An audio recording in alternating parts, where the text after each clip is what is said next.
So we talk about the stats and the research, right? We got in America right now, 1 in 4 children are growing up without their dads. Father figure, adopted, foster, whatever. 1 in 4, that's 18.4 million children that are more likely to be, like 4 times more likely to be in poverty, 7 times more likely to be teen parents, 2 times more likely to drop out of school.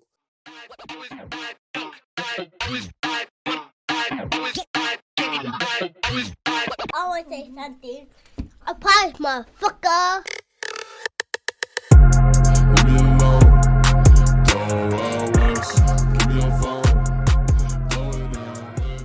This episode is sponsored by BetterHelp. What's going on, everybody? As we all know, mental health is a huge piece for me. And recently, as I become a better version of myself, I've decided that it's time for me to go to therapy because I understand how life can be a little overwhelming and we all need help navigating through the trenches of military service in and out of uniform. BetterHelp connects you with a licensed therapist who is trained to listen and give you helpful, unbiased advice. First, all you got to do is go to their site. Matter of fact, you can use my link right here. Answer a few questions and BetterHelp will match you with a professional who has years of experience helping people with struggles just like yours. You can do it all from your phone or computer via phone call or video chat or messaging, however you feel most comfortable. It's the easiest possible way to start talking to a therapist. You will be matched to a therapist usually within 48 hours so you can get started fast. Let BetterHelp connect you to a therapist who can support you all from the comfort of your home. Visit betterhelp.com/Meech Speaks and enjoy a special discount on your first month. What's going on, everybody? It's that ordinary podcaster with the extraordinary thoughts that tells you to stop being great and be extraordinary. I'm Demetrius Thigpen, also known as Meech Speaks, and welcome back to another episode of the Talking Crazy podcast. Now, before we get started with this podcast, don't forget to head on over to your favorite streaming platform, whether that's Apple Podcasts or Spotify Podcasts, and leave this podcast an honest review because this podcast deserves to grow just as much as we do. Now, hey, I'm going to just be completely honest with you. The way I'm excited about today's episode, you feel me? Because first and foremost, the episode means more when it resonates with you. You know what I mean? Like, and I'm talking about your experiences, your upbringing, your just what you do day to day. You feel me? And when I say that, I was a fan of this gentleman's work prior to you see what I'm saying? Prior to ever reaching out. And the reason why is because growing up, I didn't have a father figure. You know what I mean? Like, I really didn't have like my dad in my life, you know, and he would come in and out. And I'm pretty sure everybody knows the story between that. But when I tell y'all that I'm a father navigating through the trenches of fatherhood, just doing the best that he can, I'm doing the best that I can. And it was this gentleman's, like, his content, the work that he does, that also, like, I would take gems from and I would just add it to, you know what I mean? And it just means so much to really, really just have him on the show. Also, y'all already know June is Father's Day, you feel me? And sticking true to the tradition, you feel me? You know, of getting socks, getting a card, you know, probably getting a tie, some t-shirts. I'm also bringing on fathers doing great work. So with that being said, I'm pretty sure y'all have heard them on the Here for the Dads podcast, Annapolis graduate, Navy veteran. Please, ladies and gentlemen, give it up for Myer Krah. What's going on, bro? I feel like I was supposed to press like the clap buttons and everything. Hey, I need to get hyped, like some sound effects. I'm telling you. Dog, I felt like I was coming into like a fighting match. Like I was in a boxing ring or something like that. I was finna go do like that. Man, what's going on, baby? How you doing, man? I'm glad to be here. Man, first and foremost, man, you can't appreciate enough good energy. You feel me? Prior to this, we was already having a conversation, you know, Absolutely. And I remember when we first locked in, we had a whole hour. We had an episode right there on the phone. And I already knew, I was like, man, if he come on the show, you know, like it's just inevitable at this point. It's going to be lights out. It's going to be game over. And sometimes it's hard too, because I podcast too. So when you try to do the intro call and then you start having a good conversation, it's like, I can't believe all my audience and my guests about to miss out on this authentic, beautiful, loving conversation where everything is just meshing and the chemistry. You know, you meet good people, bro. You just meet good people. And I'm happy to have gotten a chance to meet you. 100%, bro. Now, with that being said, man, tell the people just a little bit about yourself, but one of the biggest things that I've been doing lately, and I don't know, maybe it's because I'm a recruiter man. I think it is because I'm a recruiter man. But what made you join the military and choose the Navy? Right. Now, I'll tell you, the answer that I had when I was in school probably would have got me killed. It was football. Like, when you tell midshipmen, when you tell other officers, like you're a freshman, it's like, well, why did you come here? You're going through the boot camp phase and they're yelling at you. Yeah. So, why are you coming here? It's like, I came to play football. They're like, what? It's like, yeah, man. It's like, I wanted to go to a school where I could further my career. But then as I peeled some of the layers back, to be honest, it was a lot more than that. 100%. Being in a home where very, very close to poverty, we didn't have a whole lot of money. It was 4 kids. We were just trying to make it work. Sports, we realized was going to be our way out. So although I might have said I want to play football, it was like, I don't want my mom and dad to try to pay for college because I know that they couldn't. So like, let me go ahead and knock that out. I also had seen a recession. So I was like, okay, how do I get a job right after I get out if I don't go to the NFL? When I graduate, they're going to pay me. I get a VA loan. I found my wife at the Naval Academy. Like, it don't get no better than that. So me choosing to go to the Naval Academy and joining the military ended up adding a whole lot more wickets to that checklist of things and requirements that I needed that I didn't know that I needed. And I'm telling you, bro, when I tell people now and I talk to younger guys, they just get so afraid because they feel like there's so much pushed into their head about what the military is, and people get scared. But honestly, you don't know unless you've actually been in the military. And you 100%. get such a huge head start on life when you join. If you don't have a plan, even if you do have a plan, the military has a space for you to fit it in there. And I'll probably sound like a recruiter now, but I'm just keeping it a buck. Hey, I'm not even about to lie to you. In the back of my mind, I'm like this. Yeah, you have to clip that. You have to clip that. You know what I mean? Like, hey, recruiter, man, you going to have to go ahead, clip that, put that one out there. All right? It's the truth, man. It's the truth. But I think the one thing that stood out the most, bro, and you said it, and when you said it, that was the same thing that I said when I was in high school. I just didn't want my mom and dad to like I didn't want my mom to pay for college. You know what I mean? Like, I graduated 8th in my class. I knew that if I applied to college, I knew I could get into college. I knew that. But I also knew college debt. I also knew that if I didn't get a full ride scholarship, where are we about to get the rest of this money? And I knew my mom's pushing it. She's pushing it and she's willing to, front the bill. But I'm like, I'm not trying to put that on you. You know what I mean? Like, we already, and we in a recession, like it's already bad. Yep. So here I am in the military. Man, I came in. Now, I didn't come in the military to play football, but I came in the military for a lot of the same reasons you came into, bro. Right, yeah, it was amazing to like see how many other guys on my team had that same mindset too.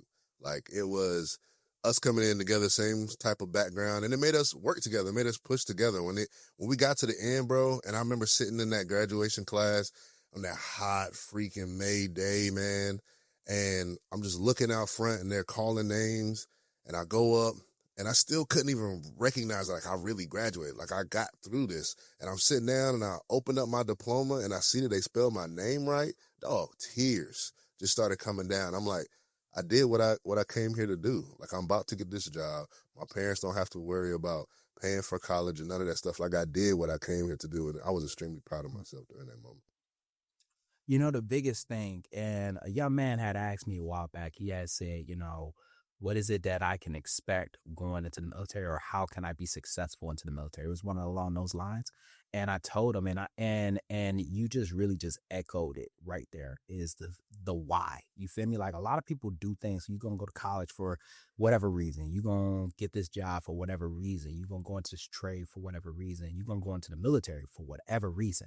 But the reality is that if your why is not big, you know what I mean? Like this plan's got to work, because if it don't work, I'm not going to be able to go back. I ain't got a lot working for me if this does not work.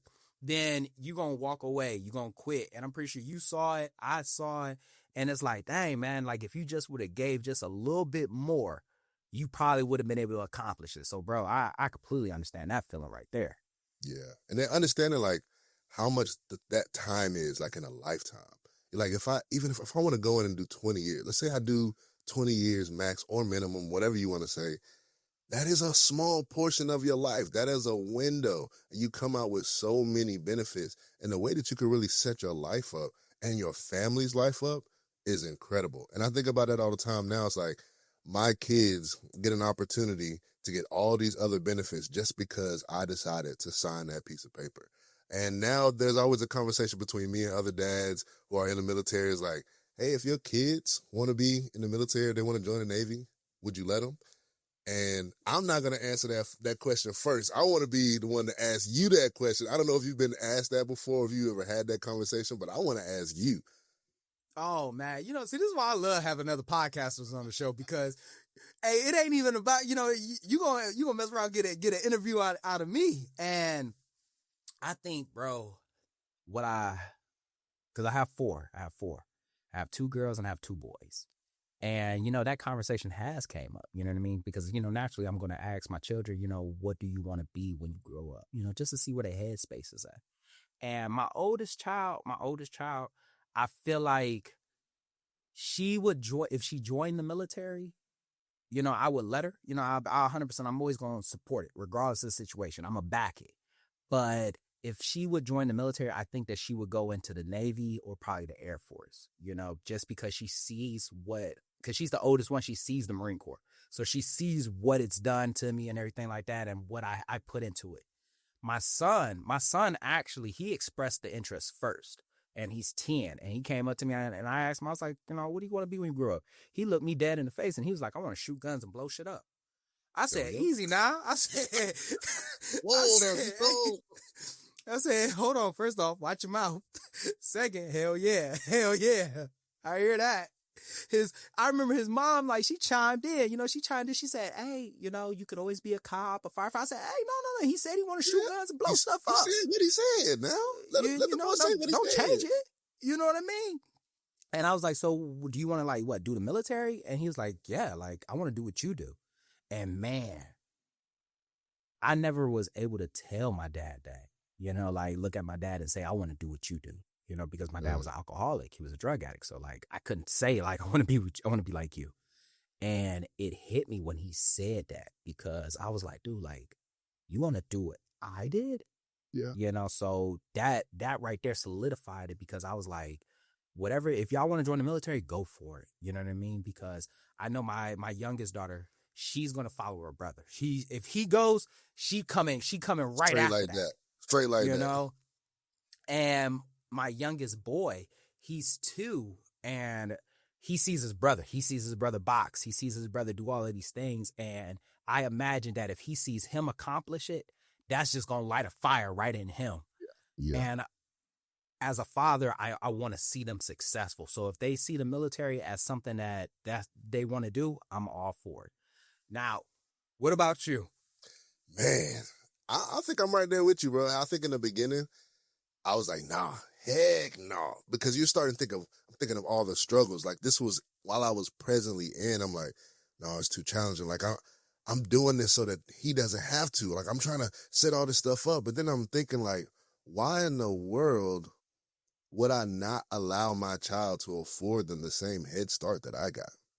How selfish of me to take away the chances for him to get to suffer a little bit and to learn and to grow. Mm-hmm. Because all those different challenges that I got being in the military were all things that made me grow as a leader, a better person, a better husband, a better father. It helped me so much as fatherhood helped me being in the Navy as well. And I was like, if he came to me, of course I would have questions for him. I want to know, what's the reason? What do you want to do? Looking at different avenues and stuff. But we talking about joining something and debt-free with all those other different benefits, man, it's kind of hard for me to tell him no.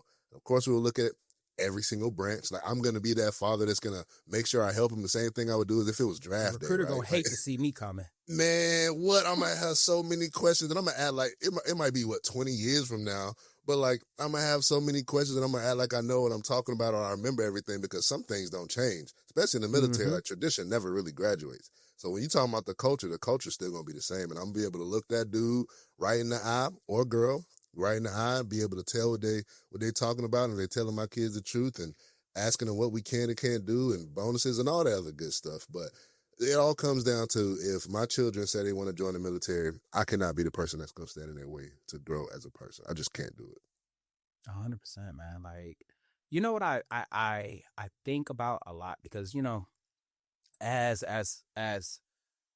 that when that question comes up, a lot of times, man, like you will see military parents, you know, kind of apprehensive towards it. Like, hell no, I don't want my kid to join the military. But is it because of the reason why we joined? You know what I mean? Like the reason why you joined. You know, like I joined the military because I felt like I didn't have any other options. You know, you joined the military because, you know, like this was the best way, like, you know, to be able to, you know, further your football career. You know, do we look at it in the sense of I've given you so many options, you shouldn't have to join the military? I think that's it. I think we're looking at it from the lens of us as we're a younger child. And you know, right now, like the military is so diverse, man. Like there's legacy in the military. People are joining because they're in the middle of nowhere and they just need a way out. They join because they're extremely smart. They got this master's and they want to be able to put it to work. And the fastest way they can do that is to join the military and get their hands on some stuff. So there's many different ways why people are doing it. So if I'm having the mindset of I'm joining so my parents don't have to pay for college, well, now I'm set up. So when my kids actually do go, I can pay for college. So, hey, you ain't got to worry about that. Like, hey, I can help you with your first job. So when he tells me, hey, I want to go join the military, I automatically know it's for a different reason, but I have to respect it.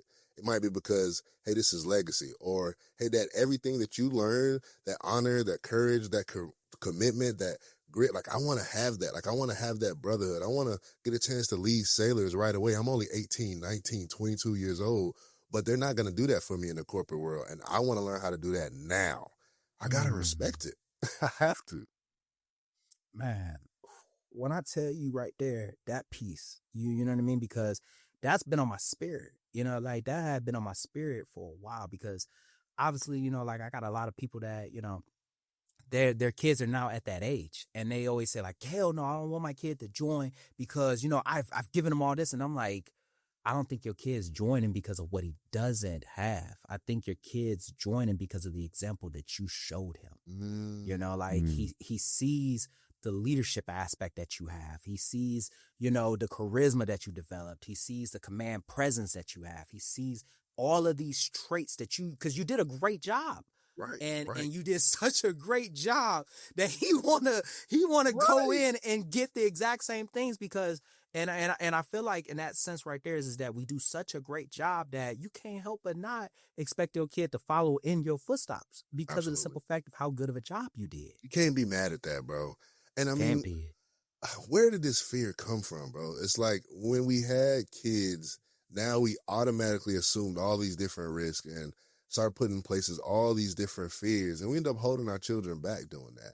And oftentimes what they talk about is like fear being taught. It really is being taught. You can put a baby in the pool and it's easier to teach them when they're young. It's easier to teach them a language when they're young. It's easier for them to do a lot of things, heights, all that stuff, because you can introduce it to them while they're young. But everything else that gets introduced as far as fear comes either from their parents or somebody else. So when they get to that stage or that level and we're telling them, hey, you can't do this because of that, or we're too afraid for you to do something, we're only holding our children back. And I think as fathers, we got to remove that veil. You know, and the crazy part about that, you know, because this was a conversation that I was having with another recruiter and I was like, you know, it's like nature versus nurture. You know, in the very beginning, we allowed our kids to take risk in the very beginning. You know, like think about it. You know, when they first learned how to walk, that's a risk. You know what I mean? Like it's a risk. And I remember when my daughter first started walking, like it was the clumsiest thing I ever seen. It was the clumsiest thing I ever seen. Like she'd take a couple of steps, she'll fall. And as parents, you want to come in like, whoa, whoa, whoa. Yep. But then as you're going in for it, they immediately pick themselves back up. And they done forgot about the fall. They done forgot all about the fall. And they about to start taking another couple of steps. And then soon they start walking. So in that moment right there, he was fearless. He didn't care. But over time, it feels like, you know, just like what you said, like we start to let our fears impute onto our kids. And it's like, come on, just let him walk. Yeah. Just let him walk. If he fall, he fall. But make sure that he's going to be safe. Don't hinder it, but just make sure. Yeah, and your job is still to be there, right? Like we're still the backstop. We're not saying like, hey, just let your kids rip and run on a bike down the highway. Like, that's not what we're saying. We're saying still be present, still make sure it's safe, but you can't be overbearing. You know what I'm saying? Yes. There has to still be that balance. And that's why it's so cool, too, to have, like, two in the household who still understand, like, the nature and the nurture. And that could flip-flop, right? Like, Yes. the dad could be more nurturing than the mother is. But finding a balance and teaching each other where you need to balance that out is extremely helpful, because it can get hard being a single parent and not recognizing when you're faulting in one area. You're just going off your instinct the best way you can, or you're leaning too much, thinking you have to be the over nature or the over nurturer, and you're not catching it. And that's why it's also good too to have sometimes a father figure. And you putting your kids in sports, you have the coaches and the mentors, or leading into the military and just being around those spaces. And the other way around, like being in the church. There's a lot of women in the church that could help. 100%. So if you're a single father and you need that, you can look for different areas to find that and kind of, peel those layers back and see where you might be missing. But I'm with you on that, bro, all the way. Man, I love that, man. I love that. Now, as we talk about just being a dad, man, like, once again, for those who don't know, about the podcast, man, can you just tell us a little bit about the podcast? Yeah, man, absolutely. Like, it has grown so much, dog. Like, I started the podcast just because I felt like men weren't talking enough. Like, we just weren't having the conversations that we needed to have. And I was trying to figure out why. Like, why is this? And there were so many different fears from the outside, externally. A lot of it wasn't man to man. It was fear of being seen a certain way at work, being seen a certain way to our family, not wanting to seem weak, being seen a certain way to our wives and not knowing how to have those conversations and communicate, or just feeling like people didn't care. So I had been in the military probably for about 3, 4, 5, I don't know, I might be dating myself. I was in the military for a little time at this point, but the job still felt new because we jumped every 2 years to a different command, right? And then I was in Guam. I was somewhat of a new husband, and now I'm like this somewhat of a new dad. I'm still trying to figure it out. And I was like, man, this is actually really hard. Like, I really care a lot about being a father, but I'm not having conversations with people about the challenges that I'm having. So I started talking to people that I was close with, and I recognized that they were resonating with my story. Like, they felt the same way. And I was like, why are men not talking about it? Like, why are dads wanting to have this conversation and we're just not having it? And I recognized that was it. We wanted to have the conversations, but we weren't having it. So Here for the Dads literally came from trying to create a space for other fathers to have a conversation around equipping each other around trials and tribulations, around the good stuff, the easy conversations that can be had around education, and then the hard conversations, infant loss, miscarriages, postpartum time period.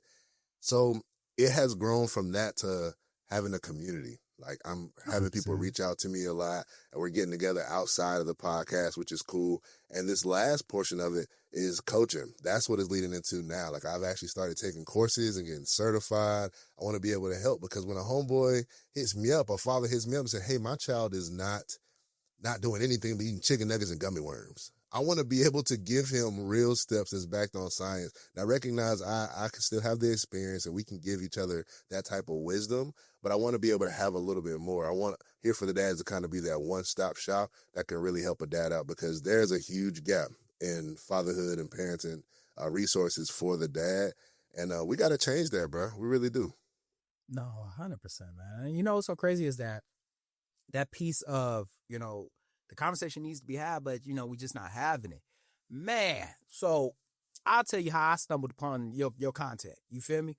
Talk to me. I had my youngest son, and this is the first time that, because being in the military, I'm either here, I'm there, you know what I mean? And I missed a birth, I've missed parts of pregnancy, you know what I mean?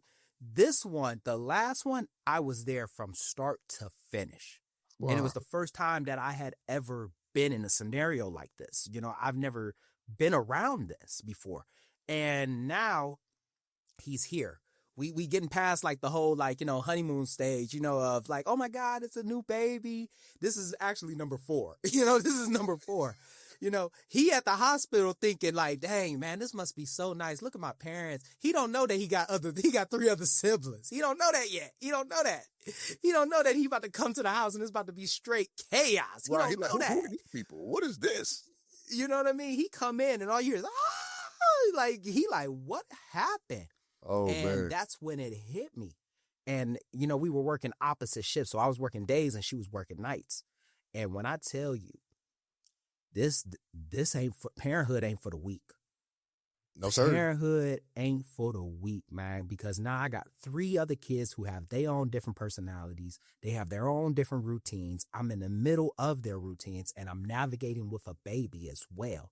You can't sit down. You got to stand up. And now he's nursing. And when I tell you, I was Googling things. I was like, can dads feel postpartum depression? Can dads feel, you know, like I'm looking for so many things and I couldn't find anything. Wow. And I remember feeling so lost, bro. Like I remember feeling so lost. Like there was one time he woke up, I got to be at work at 5 o'clock in the morning. Got to be there at 5. That means I got to be up at 4. You know what I mean? Yes, he sir. wakes up every other, because you know when they nursing, they waking up every other hour. Yep. And he's waking up every other hour. And I remember just putting the baby down and just like, because he crying unconsolably. And I'm in the closet crying. I'm in the closet because I don't know what to do. And I feel so helpless, man. Like, so finding your content, it gave me such a, it made me feel like I wasn't alone, bro. And I appreciate that so much. Bro, I've been there. And I want to say thank you. I mean, I'm glad what I'm doing is helping because, I mean, before, if you go back to when I kind of started here for the dads and started doing content and stuff like that, there wasn't even a picture of me at all. It was just with the kids and stuff. And then I recognized that, like, men weren't having a conversation. I need to get my butt out there and do it. Like, I need to start leading the charge and having these conversations, no matter how easy or how hard. And I remember a mentor telling me, if you want people to be authentic and vulnerable with you, you got to lead with your own vulnerability. Like, that's the gift that you have to give to men if you want them to give you a piece of theirs. So I just started telling the stories. I started talking about crying. Like my wife was on 3-week underway, and it's just me and my oldest son now, and I couldn't get him to eat. And no matter what I gave him, I tried the mac and cheese, I tried the candy, I tried whatever, and he just wouldn't eat. And I just sat in that chair right next to him, and I just cried. He's in a high chair, he's crying, I'm standing right next to him, I'm crying. And I'm just like, man, this is extremely hard. And when I go on my wife's social media, well, on her Facebook page, there's so many different groups for moms, yes, stay-at-home moms, working moms, whatever, black moms. Like, they're having the conversations, and it's so open. And I like to say the conversations start way earlier, even when they're kids, and they get the little baby dolls, and they're playing house, and we're told to go outside. Like, they forget that we're going to be a dad one day, and we have to also hold that baby. So I felt ill prepared when the child came out, and I was like, oh, now we got to go home and take the baby. And I have a wife who is postpartum that I also have to take care of, but I don't really know what she's going through. So it's like, we got to fill these gaps, bro. Like, there's too many gaps, and a lot of it is around ignorance. So when you get that ignorance and get that lack of confidence, because there's a lack of understanding, you have fathers who don't want to be there. Or you have men who don't want to be fathers. So we talk about the stats and the research, right? We got in America right now, 1 in 4 children are growing up without their dads. Father figure, adopted, foster, whatever. 1 in 4, that's 18.4 million children that are more likely to be, like 4 times more likely to be in poverty, 7 times more likely to be teen parents, 2 times more likely to drop out of school. And now the reason the dad is there, it could be a bunch of different stuff, right? But understanding that there's a gap and actually helping might change things. So if we can do that and we can just have these conversations like we're having right now, it might prepare a young man to be like, you know what? Being a dad might be cool. I do want to do that. And I do want to be present. No, 100%, man. And the biggest thing that I feel like I felt, especially, first off, what you just said right there, them numbers, you know what I mean? Like, I'm surprised I remember the numbers, though. Hey, what you said right there was just the not wanting to be a dad. Look, I'm going to just put my hand up, man, because I remember that feeling right there. I remember that feeling, you know, where I'm coming home from work and I'm sitting in the car. I'm not even sitting in the car in front of the house because I don't want nobody to see me. I don't want the kids to see me. You know what I mean? I'm sitting in the car at the gas station around the corner. And I'm trying to get myself like decompressed because I'm like, man, like, I already know I'm about to go. I already know she leaving and I'm coming in. I'm taking over this shift and I feel like I'm about to like going here for another round. I feel like I'm about to go and get beat up. And it's like, I'm hoping for, like, send me to the field, send me on the deploy, Somewhere. send me away, please. And I felt, man, when I tell you, I felt so ashamed of that. You know what I mean? Like, I felt so ashamed, and I couldn't even tell anybody how I felt about that, because I didn't want nobody to, like, to side eye me, because I was like, nah, like, if you just, I couldn't even articulate it. Yeah. And I also felt like I was losing a piece of myself as well. And I just really want to just ask you, man, like, can you just like navigate it, you know, like that losing yourself versus like evolving into a better version of yourself through fatherhood? Absolutely, man. And I thought about it in a bunch of different ways as I first became a father, and it was like a huge identity shift. And I didn't see it as the identity shift. I saw it as like me losing something. And I want to go into like that time period where everything just kind of seemed unbearable. Like work was a lot, being sleep deprived. Your wife is possibly going through postpartum depression, or hormones is changing, or she's also sleep deprived. So you guys are arguing about nothing, not seeing each other enough because you're going to work. It's just so much going on that it becomes unbearable. And you realize that you have to sink your teeth in a little bit more into this fatherhood thing so you can actually be successful. And you completely shut off the part that's actually you.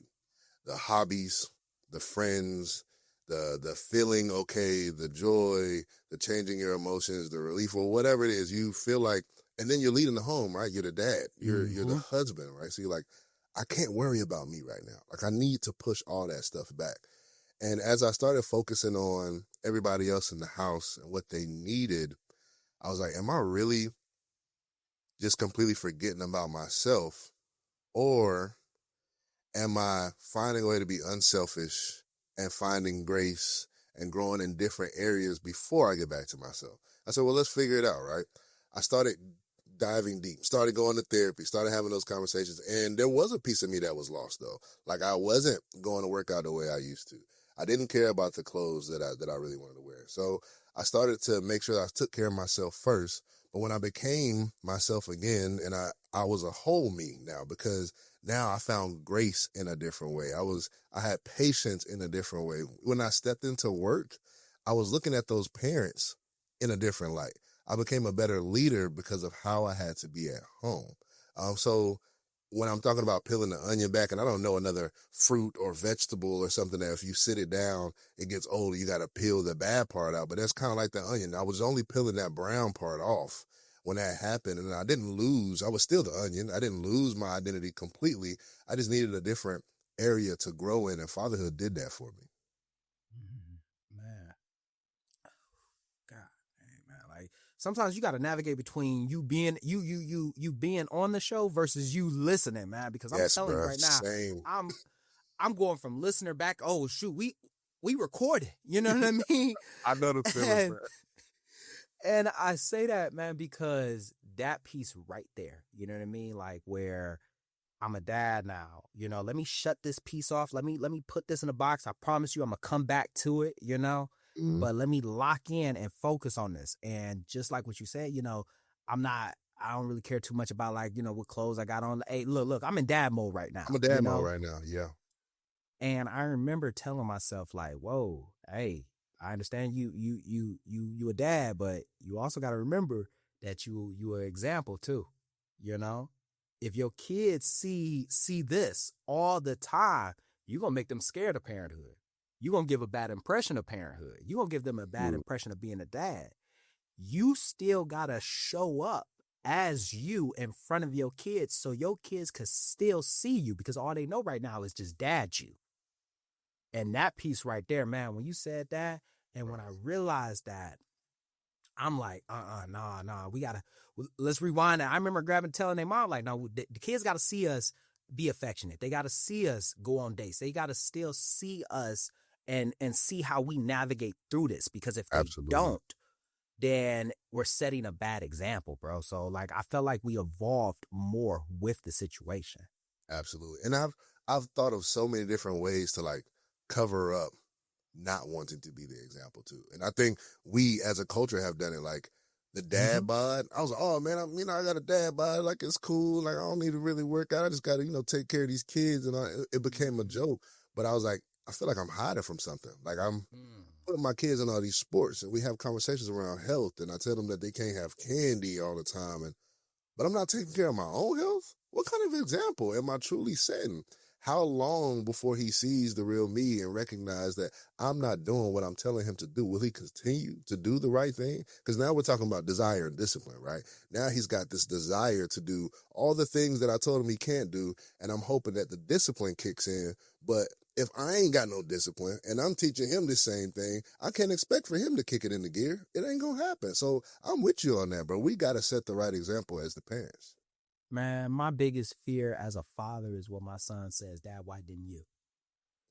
That's a fear of mine. You know what I mean? Like you know it better than I do. You know it just as much as I do. As kids, we was told, go to college, get a good job, you know? And now here we are evolving into this version, you know what I mean? And I'm telling my son that, oh, we got to train. You know, you got to do boxing. You got to do this. You got to go to sleep at this time. You got to watch what you eat. You got to exercise. You got to play sports. And if he looked at me and said, Dad, why didn't you do any of that? You know, why did you let yourself go, but you want me to go and play sports? You telling me that I got to watch what I eat. You telling me that I got to be healthy, but Dad, you smoke cigarettes. Mm-hmm. So, and then I got to give him what this excuse. Oh, you know, that's just me. No. Right. Like I'm a hypocrite now. I'm a hypocrite, and my kid gonna pay attention to that, and he gonna be like, okay, I can pick and choose which word I want to follow, and I'm like, nah. And it might not even be one of those things where they're mad at you or sarcastically saying or hate you for it. It could be a thing where they actually love and like who you've become, but you don't like who you've become because you know you didn't do the right things. So now it's like, but I like how you turned out, Dad, so I want to do that too. You're like, no, because they don't know about the stuff, the back doors, the so many mistakes, the things you had to go through that you just couldn't tell him. Yeah, he might be too young to understand that perspective. So it's keen things we have to be aware of that they're going to be catching on to, and the example matters more than we think. Man, and you know what's so crazy, man? What I love about this episode, man, it's just like what you said as we peel back the onions, you know what I mean? But the one thing that I just want to ask, man, is just how do we navigate the pressure of, because we a dad, we a husband, we the head of the house, and in most cases we the rock too, you know? So how are we navigating this pressure that's on us? Because I mean, you ask society's just gonna tell you to man up. Society's just gonna tell you to suck it up. You know, Yep. That's your role, that's your responsibility. But then if that's the case, then you sitting in the car, you know, staring into oblivion, trying to get yourself together. You standing outside, you know what I mean, trying to lock in before you go back in there. Because and then you also holding it in. You can't tell everybody what's going on with you because you feel like I'm dad. I'm so much in this household. I can't. So, brother, how do we navigate that? How do we navigate that pressure? For sure. And I'm gonna take this. It's not like a work pitch or anything like that, but the 3 C's of fatherhood, something that I created, and it has worked for me in like every step of the way. Those 3 C's are conversations, community, and then the coaching piece, right? You talked about the pressure. We don't want to remove ourselves from being the husband. We can't remove ourselves from being the father. We don't want to remove ourselves necessarily from being the rock. So we recognize we still have to be in these positions, but there's so much pressure.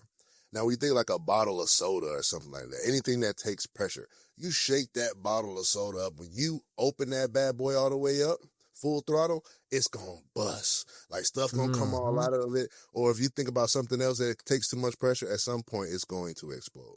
So what you have to do is find ways to release and relieve the pressure. Those 3 things will do that. So let's say you're in a place where you are spiraling mentally and the heavy emotional load is just getting too much for you.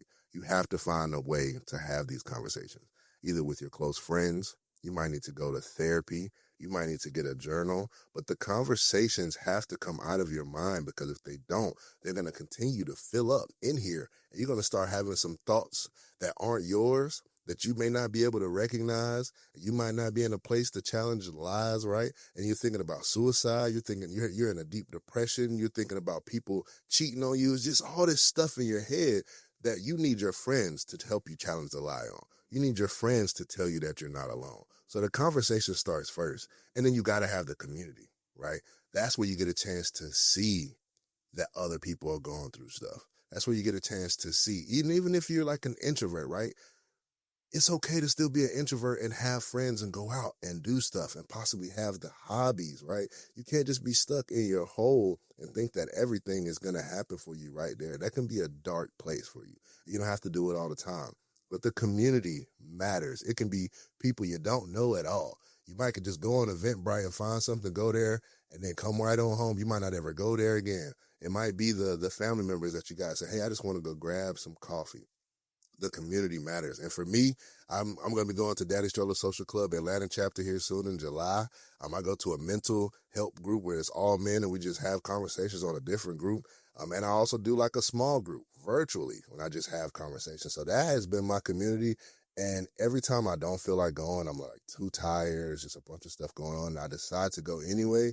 It is a huge release for me of the pressure that I have. And then when you get into the coaching part, that last C, the coaching can come in different areas, right? You might have a mentor or a father who has already been through those stages that you're in, who is just willing to talk to you about it, willing to give you some advice. You might have a real parent coach, a parent coach that is willing to come one-on-one coach you on whatever area you need help in. Like there's so many different ways that you can find coaching and that you can find mentorship, because me and you, bro, we've been in the military for a good amount of time, and everything we do, there's going to be training. You're going to have a coach. They're going to put somebody in front of you. We got aviators who are not going to take that first flight unless they have been coached and trained. I played football since the age of 9. I was coached and trained. But before raising a generation, we don't talk about coaching and training as parents. We need that. So to say it all and to put it all together is 3 C's of fatherhood if you want to release some of that pressure of being the father, the husband, the rock. Man, I love an episode that I can just, I can learn from. You know what I mean? Like, I love an episode with, hey, look, I don't know if you saw me, but I was writing that down. I was like, 3 C's, hold on now. Hold on.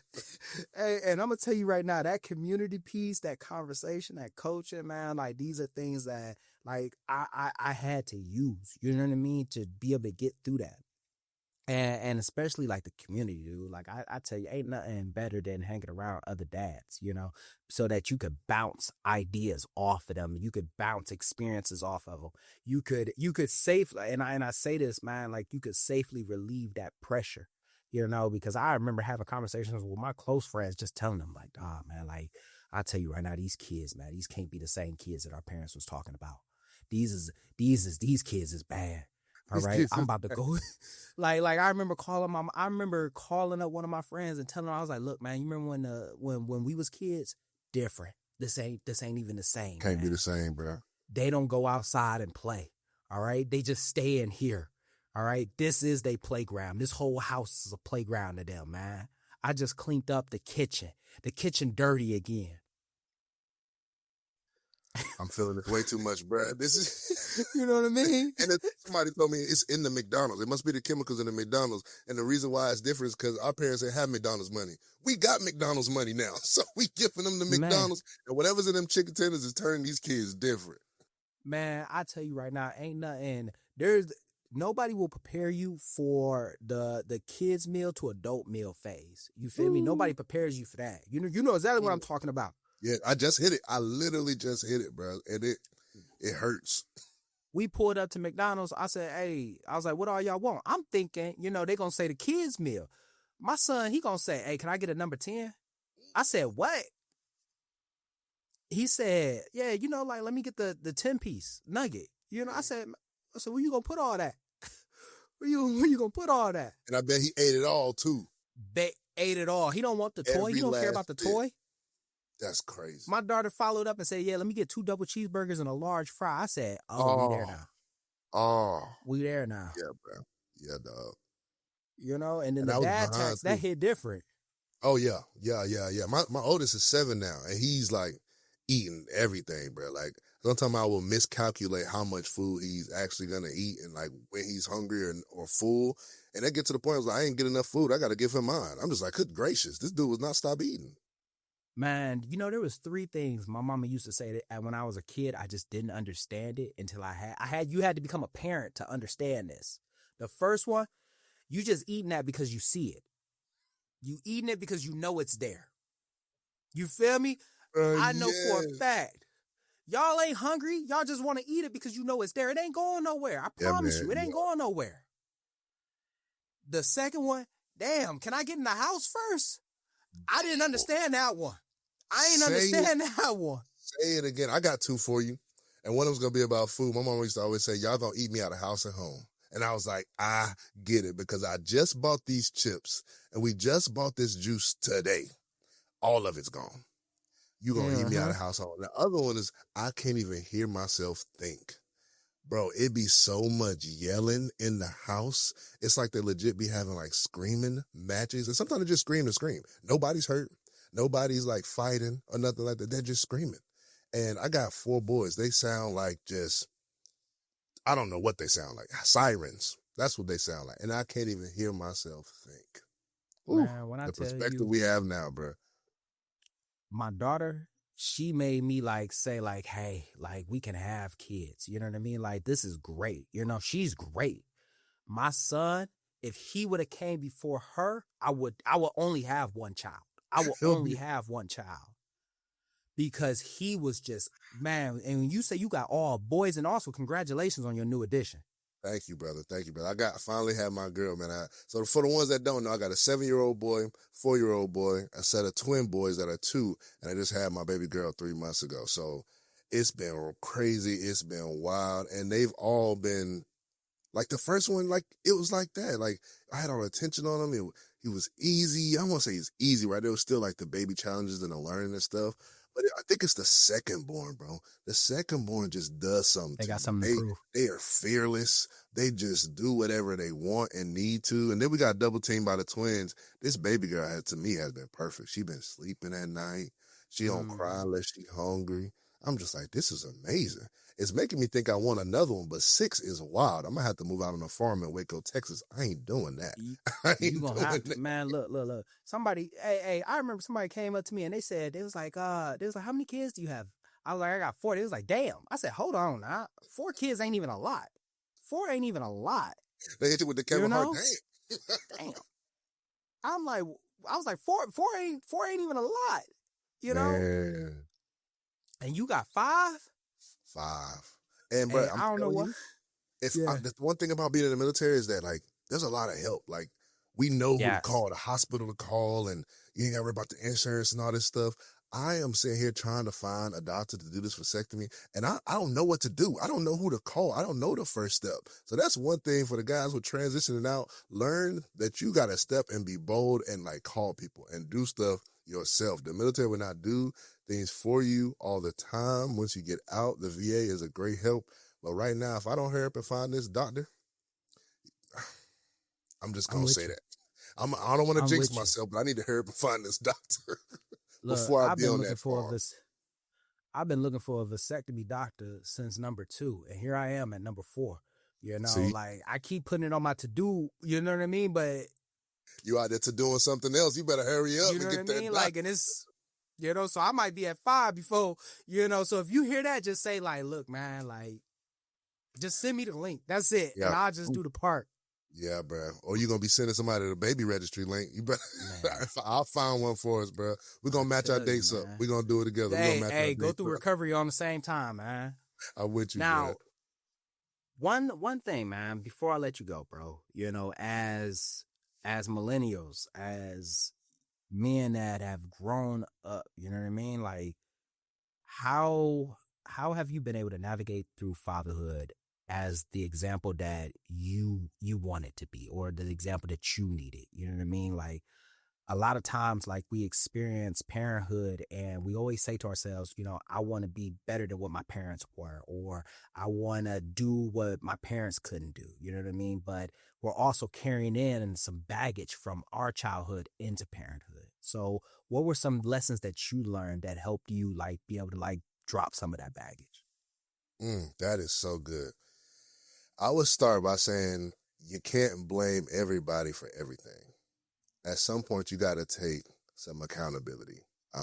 I know in leadership, they teach us, you're going to have all these different leaders and you take some of the good and you take some of the bad.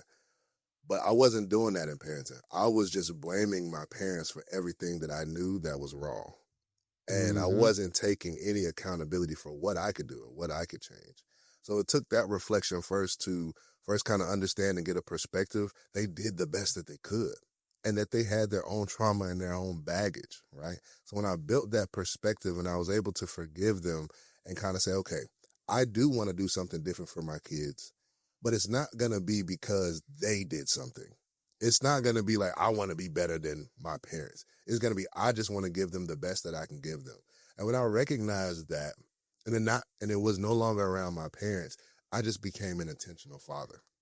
So I read something in a motherhood book, actually, and it talked about when you see something in your child that you want to change, look into yourself and see if there's something in yourself that you should change first. And now when I take that step, I recognize that there is always like a little chip of wood somewhere in my eye that's holding me back or giving me this frustration as it pertains to my child. So when I do fix that and I do check myself, I'm able to show up to him correctly or them correctly, right? I'm able to be intentional with the responses that I make.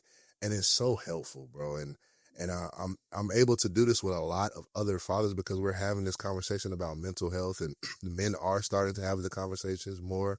And I get to have conversations like this with you and we can be open about like the traumas and the reasons why we respond. And you might be a dad who doesn't want to spank. It's like, well, how do I do that if that's all I know? Well, now you have other people who can have the conversation and it's getting, I don't want to say it's getting easier, but it's getting more, everything's becoming more aware, more accessible. The information is becoming more accessible. So I hope that answered your question.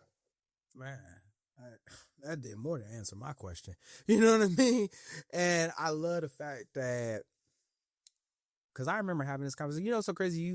I actually talked to a mom about this. I actually got this question from a mom, and she had gave me an answer that really stuck with me because she was like, you know, we always say that we want to be better than our parents or give our kids the things that our parents couldn't give us. But did you ever take a step back and think like this was probably all your parent could have gave you?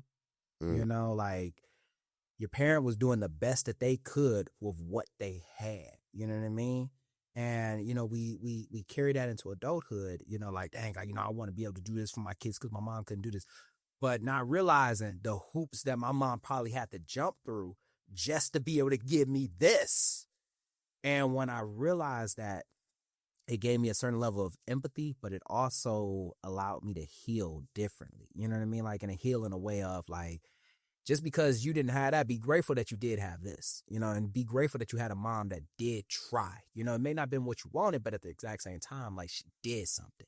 Now, what you about to do with the resources that you have? What you about to do with the things that you have? Like, you know, rewrite the chapter. You know what I mean? Like you got your own page, you know, so I appreciate that so much, bro. I really do.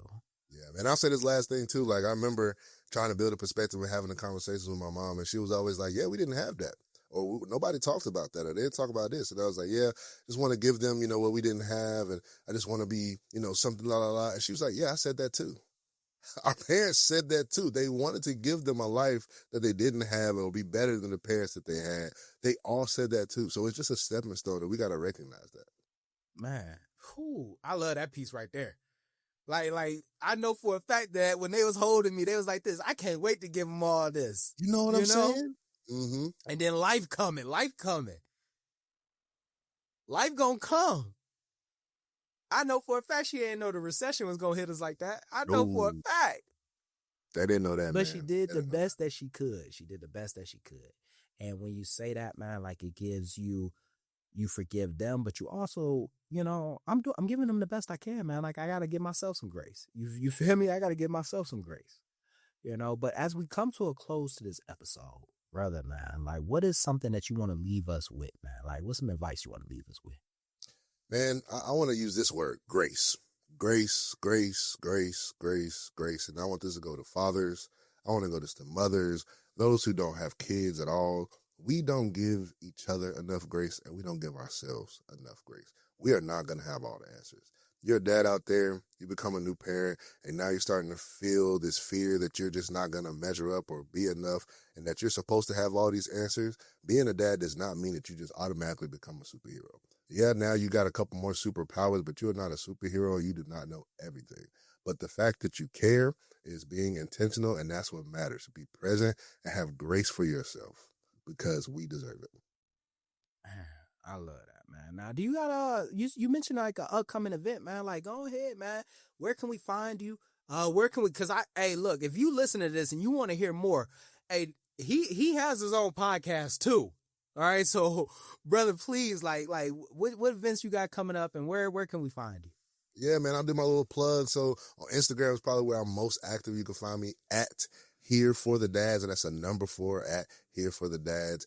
And then I am now going to be the leader of the Atlanta chapter of the Daddy Stroller Social Club. So if you're in the Atlanta area, if you want to drive down here, you could do that too. We've already got like 267 dads now who have registered. We've got a couple celebrities who's talking about possibly coming out there. That's not what it's about. It's about brotherhood. It's about creating a space for guys to connect. We're going to be going out to a park, and we're just going to stroll for a little bit, man, and allow our kids to play and be free. We plan on probably meeting either monthly or bi-monthly, but that's July 12th. Here in Atlanta, that's the Daddy Stroller Social Club. You can follow us just like that on Instagram. Register if you want to be there. And then if you want to listen to my podcast, man, pull up. It's the same thing as Here, the number 4, the Dad's Podcast. You can find me on Instagram or wherever you listen to your podcast, YouTube as well. And just like that, another extraordinary thought left this ordinary mind. I hope you enjoyed this episode half as much as I enjoyed making it. Don't forget to head on over to your favorite streaming platform, whether that's Apple Podcasts or Spotify Podcasts, and leave this podcast an honest review because this podcast deserves to grow just as much as we do. Also, don't forget to head on over to TikTok or Instagram and follow me at Meech Speaks. That's right, Meech Speaks. Meech is spelled Meech. Stay motivated, stay healthy. I'm out.